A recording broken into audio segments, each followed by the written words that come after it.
Sariwang-sariwa pa sa isip ng matandang si Simon ang alaala ng kanilang pamilya. Tuwing nagkakasiyahan, tuwing bagong taon. Ang masaya at maingay na tradisyon sa pagsalubong ng bagong taon. Ngunit sa kasamaang palad ay tila isa na lamang alaala ang mga bagay na iyon. 8 taon na rin ang nakakaraan.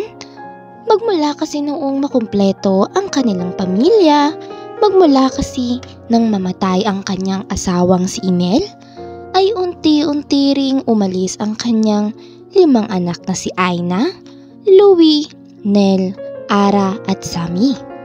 Si Aina at si Nell kasi ay may kanya-kanya ng pamilya, habang si Louie at Ara naman ay umalis para sa trabaho at ang bunso namang si Sammy ay nag-aaral ng kolehiyo sa malayo. Malalim na bumuntong hininga si Simon habang nakatingin sa labas ng bintana. Naaalala niya pa noon, nakasama niya pa ang mga anak sa pagsisindi at panood ng fireworks habang pinapagalitan sila ng kanyang asawa. "Oh, Tatay Simon! Halika na't mag-almusal upang makainom ka na ng gamot." Aya sa kanya ni Tin na kanyang taga-alaga. Hindi naman nagawang sumagot ni Simon dahil abala siya sa kanyang iniisip. Hanggang sa maramdaman niya ang pagtapik ni Tin sa kanyang balikat. Napaigtad naman siya at nilingon ito. "Malalim ata ang iniisip niyo, Tay?" Nag-aalalang tanong sa kanya nito. Umiling lamang si Simon dito. "Naku Tay, mukhang naaalala niyo na naman ang mga anak niyo ah." Saad pa ni Tin habang inaalalayan siyang tumayo. "Sabi ko naman ho kasi sa inyo ay tawagan niyo na ho sila para naman makasama niyo rin ang mga anak niyo sa pagsalubong ng bagong taon." Mariing sabi pa ni Tin. Muling napailing si Simon dito. Posibleng pumunta ang mga yun. Si Aina at Nell ay gustong doon na lamang sa kanilang bahay mag-celebrate. Si Louie at Ara naman ay may trabaho pagkatapos ng bagong taon.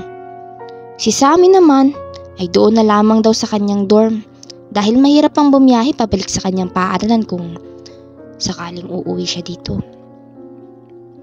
Mahabang salaysay ni Simon habang sila ay bumababa ng hagdan. Prenteng nakaupo si Simon sa harap ng hapag.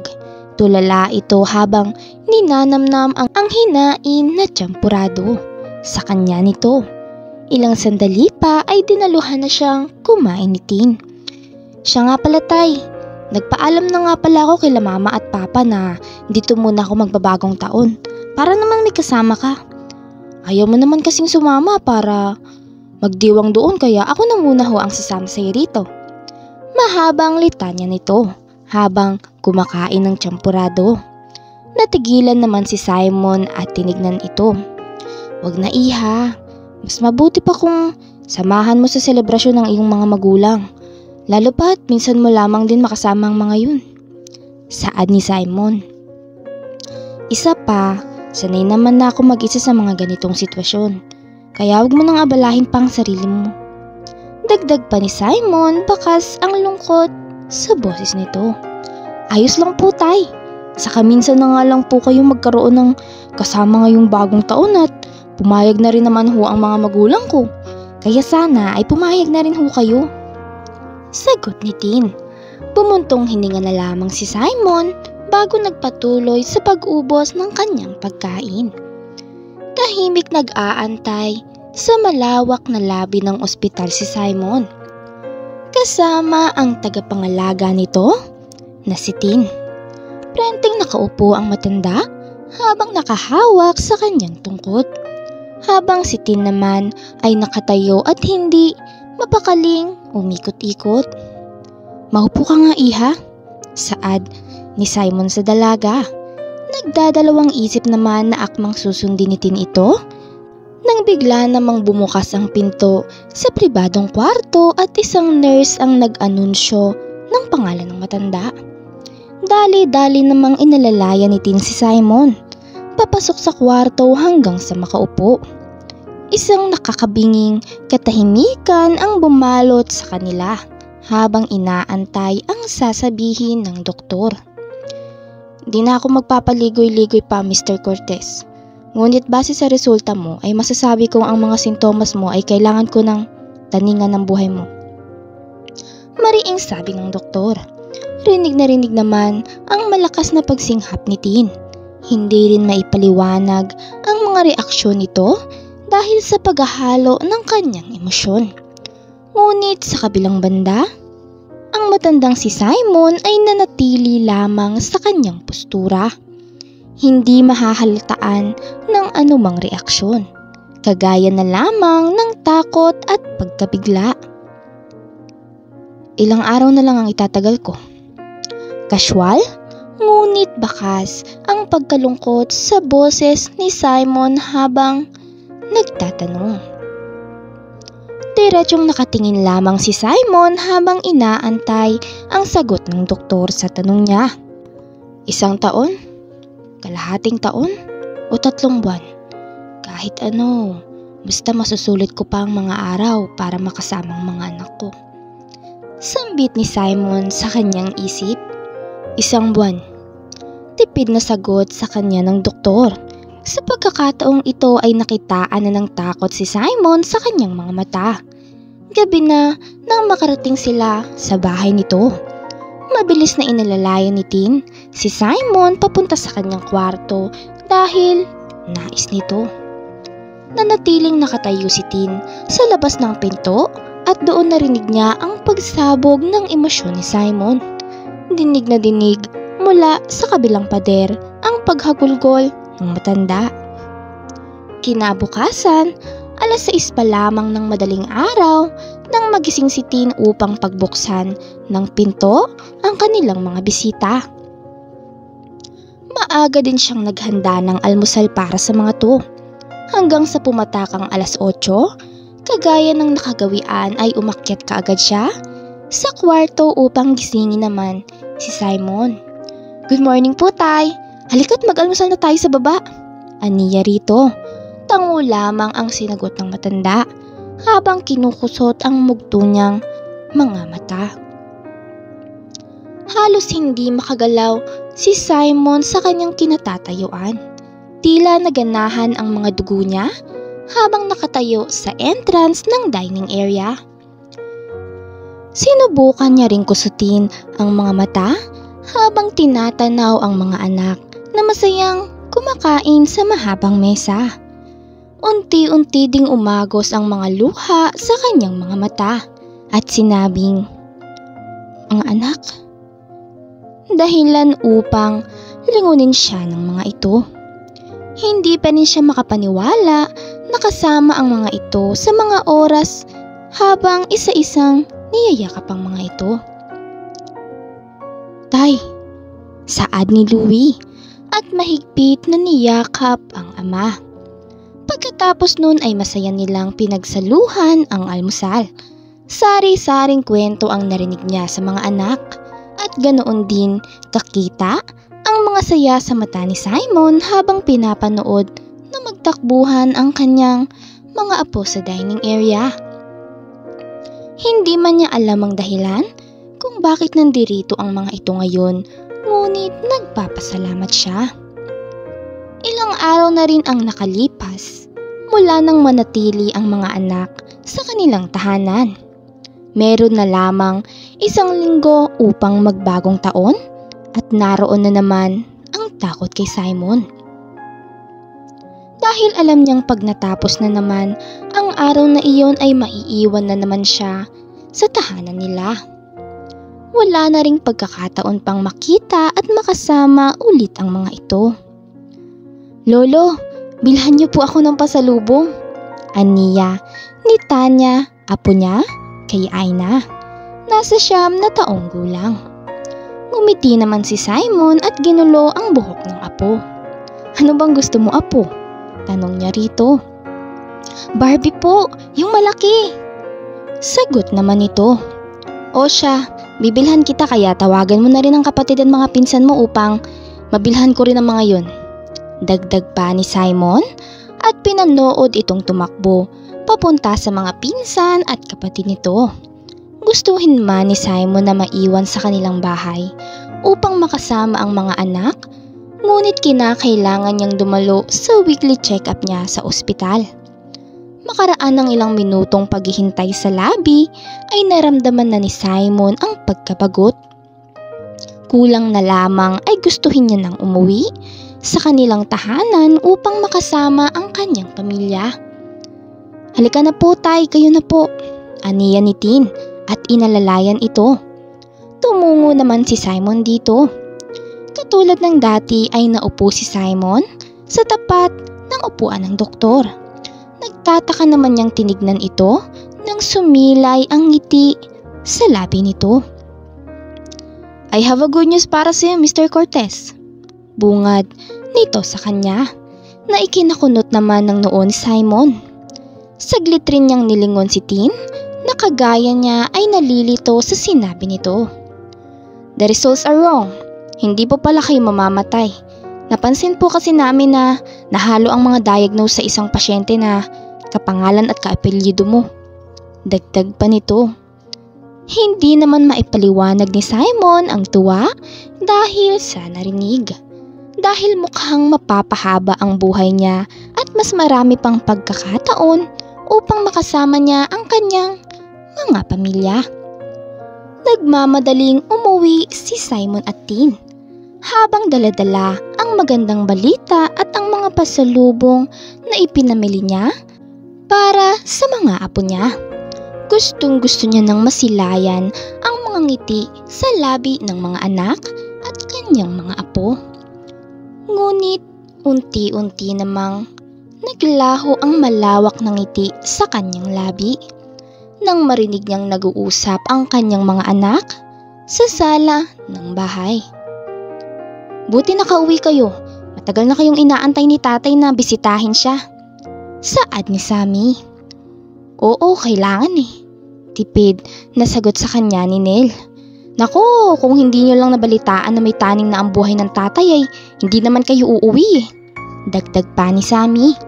"Malamang, gusto rin naman naming makasama si tatay sa mga huling araw niya," singit naman ni Aina. "Sa bagay, pare-pareho naman tayong hindi uuwi kung hindi umabot sa atin ang balita," ani ni Ara. Hindi alam ni Simon kung paano niya ihahakbang ang mga paa upang puntahan at salubungin ang mga ito ng nakangiti. Bigla siyang binalot ng takot. Napapaisip tuloy siya kung mabuti ba o maganda ba talaga ang natanggap niyang balita. Imbis na magtungo kung nasaan ang kanyang mga anak, ay mas pinili ni Simon ang umakyat at magtungo sa kanyang kwarto. Hindi mabilang ni Simon kung gaano siya katagal katulala sa kawalan habang nakaupo sa gilid ng kama. Pumasok naman sa kwarto si Tin, dala-dala ang hapunan niya. "Tay, kain na po muna kayo. Gabi na at kailangan nyo ng maghapunan upang makainom na ho kayo ng gamot," saad sa kanya ni Tin bago ibaba ang pagkain sa bedside table. "Mas mabuti pa ata kung mamatay na lang ako," mahinang usal ni Simon na ikinatigil ni Tin. "Wag mo naman pong sabihin yan," sabi ni Tin sa kanya. "Mas gugustuhin ko pang magkataning ang buhay ko kung ganun lang ang paraan upang makasama ko ang mga anak ko," dagdag pa ni Simon. "Alam mo naman na bumisita lamang sila dito dahil akala nila ay mamamatay na ako," pahabol pa niya. "Pero tay, alam mo naman na gusto ka rin nilang makasama. Nakita ko naman kung gaano sila kasaya kapag kasama ka." Pag-iiba ni Tin ang usapan. "Hindi ganyan ang nangyayari dahil sa mga narinig ko. Mukhang napipilitan na lang talaga silang manatili dito at samahan ako. Gusto na talaga nila akong iwan. Kagaya na lang ng unti-unti nilang pag-alis pagkatapos pumanaw ng asawa ko." Halos pumiyok na sabi ni Simon. "Malamang ay mabilis din silang aalis kapag nalaman nilang walang taning ang buhay ko." Tuluyan ng napahagulgol si Simon nang maalala na naman ang magiging pag-alis ng mga anak. Walang nagawa si Tin at nanatiling nakatayo sa malayo.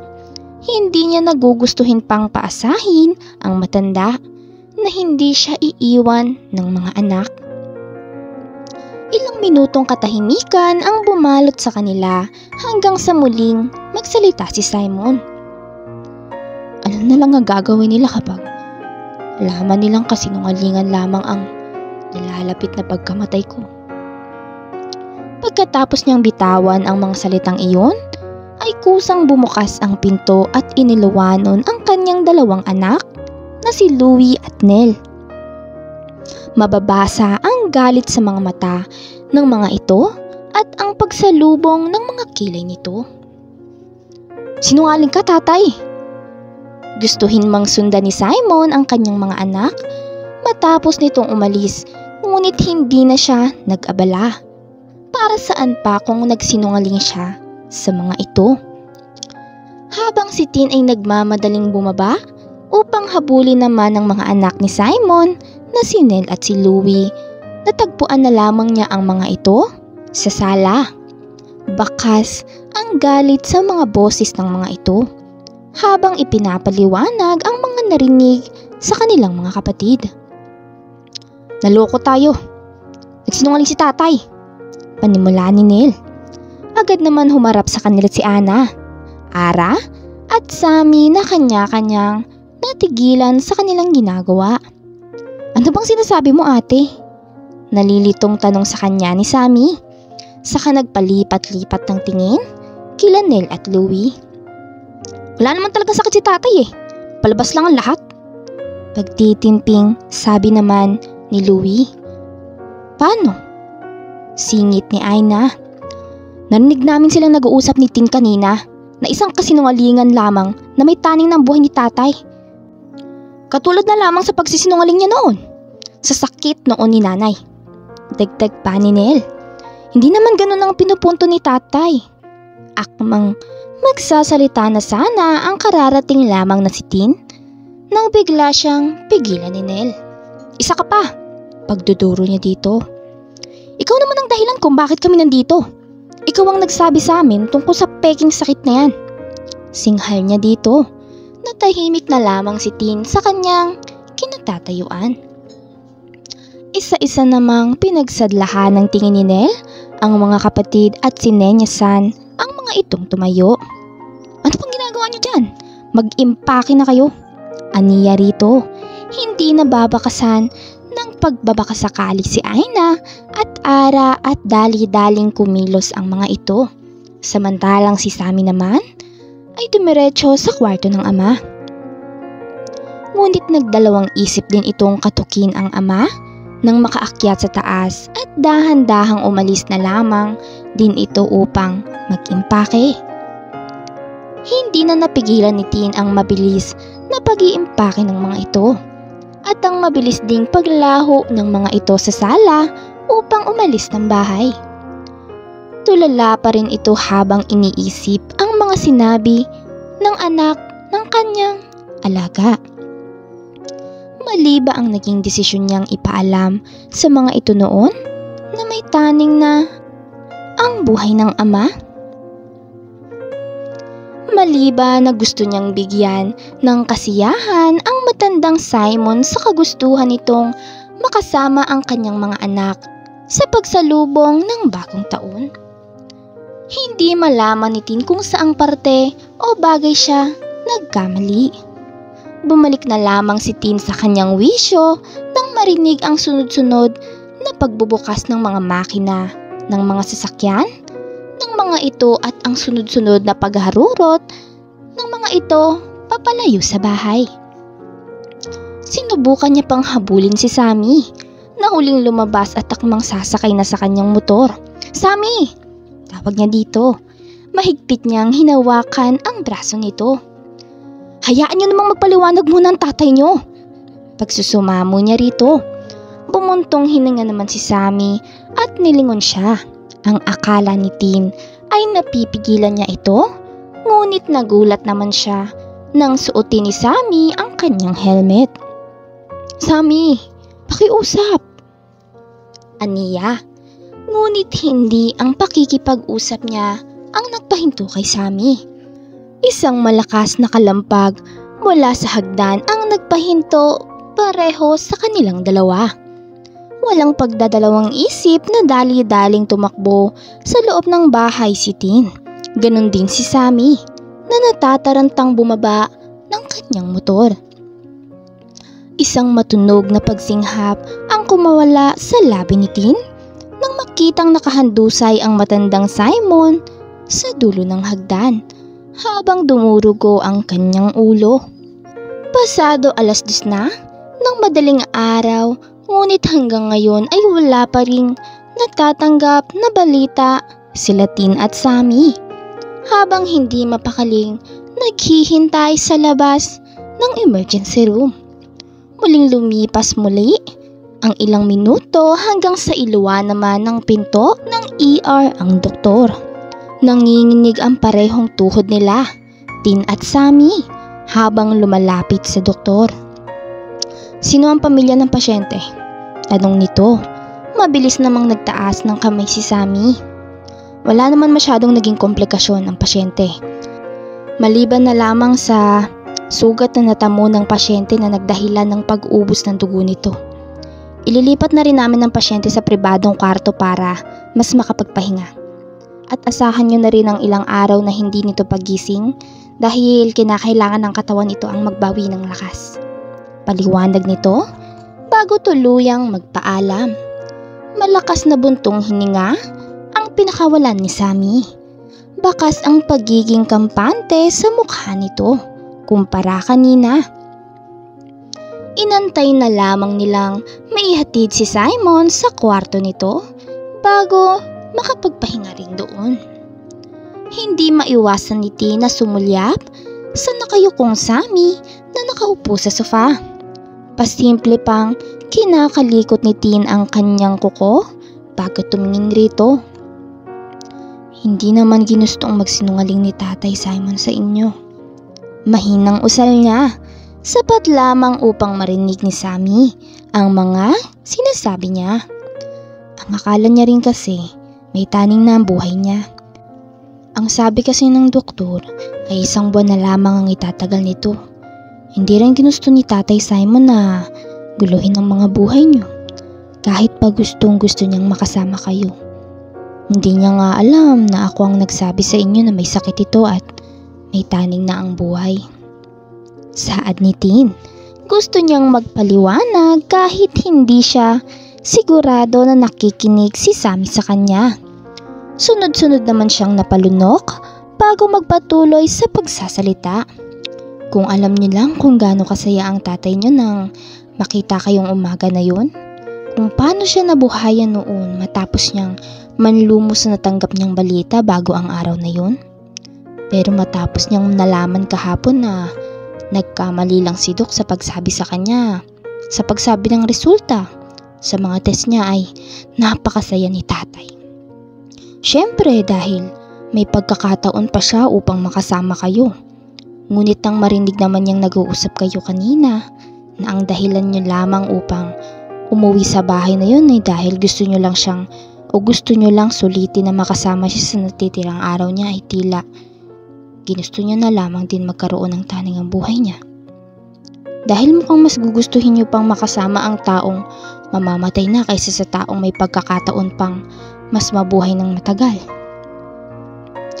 Mahabang salaysay ni Tin. Hinayaan niya na lamang na tahimik ito. Hindi rin naman siya naghahangad ng sagot o opinyon sa kanyang mga sinabi. Payo lang ha, bilang caregiver ni tatay. Sana sulitin niyo pa yung mga panahon na kasama niyo ang mahal niyo sa buhay. Dahil malay niyo, paggising niyo isang araw ay huli na. Dagdag pa ni Tin bago tuluyang balutin ng katahimikan ang paligid ng kwarto. Araw ng Desperas sa selebrasyon ng bagong taon. Nagmamadaling sumakay si Tin habang bitbit ang bag na punong-puno ng nakakontainer na pagkain. Galing kasi ang mga handang iyon sa kanilang bahay. Nais kasi ng ina na may maihanda silang pangsalubong sa bagong taon. Natanaw niya naman sa hindi kalayuan si Sammy na papasok sa kwarto ni Tatay Simon.